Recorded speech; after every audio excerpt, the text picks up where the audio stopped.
Blueprints at night, truth at noon. My name is Owen, and I count cities by the ribs they hide. I'm a structural engineer, beams breathe when trucks cross, stairs when a crowd decides to be a chorus, bridges in the 3 seconds between thunder and rain. I carry a small steel ruler that used to be my father's, a notebook dimmed by graphite, and a pocket square of lint that all rebar eventually donates. I live with Miles. He designs stage sets that make actors braver than they expected. He draws doors that open into courage and hallways that end on time. He comes home with the kind of sawdust that finds the cuffs of your jeans and turns them into memory. Our apartment faces a thin ribbon of water where fairies practice patience. The Tuesday my calculus went wrong without numbers. I was on the top floor of an old brick warehouse we're turning into studios, tracing a hairline crack that had picked up a hobby over the winter. The wind shoved across the river and tried my patience like a first-year class. I pressed a fingertip to the masonry, measured the lie, and was writing monitor. No action when my phone lit up with a notification from the joint email Miles, and I use for deliveries. Thank you for your stay, Harbor House.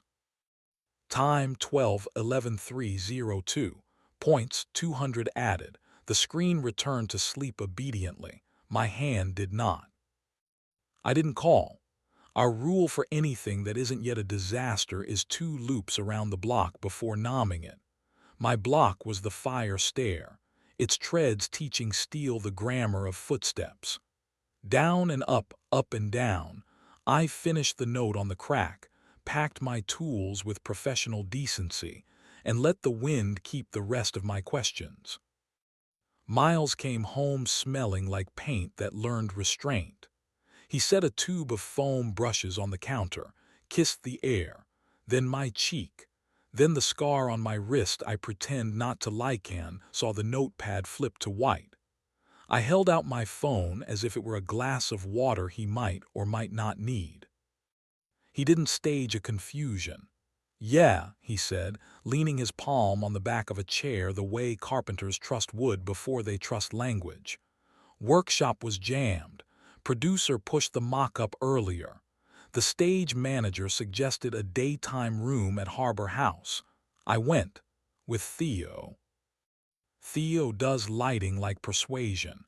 He convinces air to tell the truth and flats to accept it. Miles admires him openly. We worked, he said. It felt good to be possible under a rig I didn't build. There are currents you respect because they aren't yours. We need a clear table, I said. Tonight, no phones, no sketch knives disguised as metaphors. I have a habit. I turn fear into furniture. I pulled the drafting lamp from my desk to the hallway console, laid a rectangle of plexiglass on top, slid a short string of battery lights under it, and taped a clean sheet of A3 paper over the glow. I wrote in marker, clear table, one truth, one want, no asterisks. Miles set both palms on the page and said, I'll start. I like being looked at like I was still becoming. My truth, I said, careful with verbs, is I'm not afraid you slept with him. I'm afraid you'll write the final version somewhere I can't read it. My want. To want you now, not the demonstration version that lives in a spreadsheet. Miles closed his eyes long enough to change out a gel. My truth. I want to be seen when I'm still frame and screws, not just when the drape is forgiving. My want. That you want me halfway, splinters and all. We added a rule to the fridge, an hour without screens every night and a post-it on the table before we brushed our teeth. The first week looked like a row of humble sentences. Kiss me without captions. Say no without footnotes. No hotel emails at home. And then the hotel wrote again, double points all month. I hid at work. I calibrated the total station until it decided accuracy was civilized. I rechecked a column schedule nobody asked me to and caught the typo that would have embarrassed a crane. I ran my thumb along a weld and remembered that heat is the same on every roof. Between tasks, I scribbled a reminder on a scrap, drink water, not just logic, and put the scrap in my pocket like an amulet against explanation. That night Miles wrote on the table, I want to be able to tell you when I like something that isn't you. I wrote, I want to offer you more than corrections, and in small letters, and I want to offer more than apologies. Days acted polite.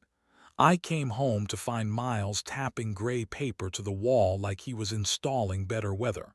Sunday, he said, let's take a regional train to the coast. Arbitrary day. Late return. I said yes the way you say yes to a maintenance window, with gratitude and a pencil behind your ear. We went. On the beach I thought the phrase restricted speed, laughed out loud, and ignored a gull that looked judgmental. We ate a sandwich too salty and then another more humble. The magazine that hires him offered a 3-day micro-residency in a new studio with concrete that pretended to be warm, hotel included. I want to go for the work, not for the promise, he said. I also want to prove to myself that I know how to come back. We wrote a protocol, nightly voice memo, morning I'm here, no allegory.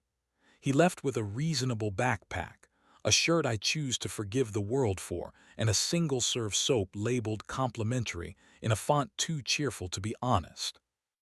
I lived like the system after a storm, orderly, alert, one bad idea away from a fault. The second night I went to the bar under the overpass where a very old pianist plays slow tangos for no one. He leaves on purpose, a one-breath lag at the end of phrases. Voice memo 2. I'm here, plus a blurry picture of a white wall that breathed better than we had the night before. Voice memo 3 didn't come for 4 hours. I rearranged the apartment like I was hunting a frequency. Jealousy has the mechanics of a stuck latch. Then the text. I'm making my no. I told them I have someone. I said I'm not interested in being profitable for anything else. He came back. He placed a melon-scented soap on the console. Drawer for things we laugh about without getting hurt, I asked. Drawer, he said. On the table he wrote, I want to learn something useless together. We tried whistling in 2 parts. Catastrophe, then a narrow miracle, 30 seconds of overlap without envy. 2 beams agreeing to carry each other for the span of a room. I don't want to be heroic. I want to be exact. Some evenings I open the archived hotel email like a repaired tooth with my tongue. Some mornings Miles comes home with a light I don't recognize. I can see the day tuned his frequencies. We sit. We talk low. Sometimes the table looks like a bric-a-brac held together by tape. Sometimes a music stand waiting for breath. Yesterday, a developer suggested substituting a cheaper steel and said the word value as if it were a synonym for smaller. I looked at the river. I told him politely no. On the train back, I watched a couple argue by texting. Their faces were calm and their thumbs shouted. On the block, an old man asked if the scaffolding was safe. Better today than yesterday, I said. I'll keep it that way. He nodded like I'd handed him a rail to hold on to. On my way home, I texted Miles. I don't want all your notes so I can own them. I want to know them so I can recognize them. He replied, then look. I stopped at a hardware store that smelled like competence and bought a strip of small blank tags. This morning the Meridian tempted again. Last chance to double your points. I clicked change address and typed hours. I taped 3 of the tags along the bottom edge of the table and wrote on them in block letters, ME, US, today. Miles put his hand flat on the paper. One truth, one want, no asterisks, he said. My truth, I still want to be looked at like I'm a draft. My want, that you look at me like I'm always in development. My truth, I said, is that I'm afraid of silence but less than yesterday. My want, to kiss you now, even if our hands smell like paint and electricity. The little lights under the plexi flickered as if agreeing. A fairy outside coughed and changed its mind. Somewhere a bridge practiced for weather. Under the river, a train announced itself to the dark and was forgiven. And the switches of the city, if you'll believe me, decided for one night only to line themselves without complaint.